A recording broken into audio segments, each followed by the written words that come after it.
يا عبادي الذين آمنوا إن أرضي واسعة فإياي فاعبدون كل نفس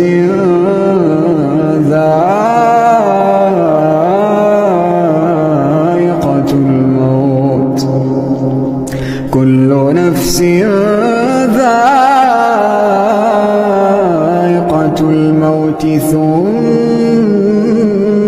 إلينا ترجعون والذين آمنوا وعملوا الصالحات لنبوئنهم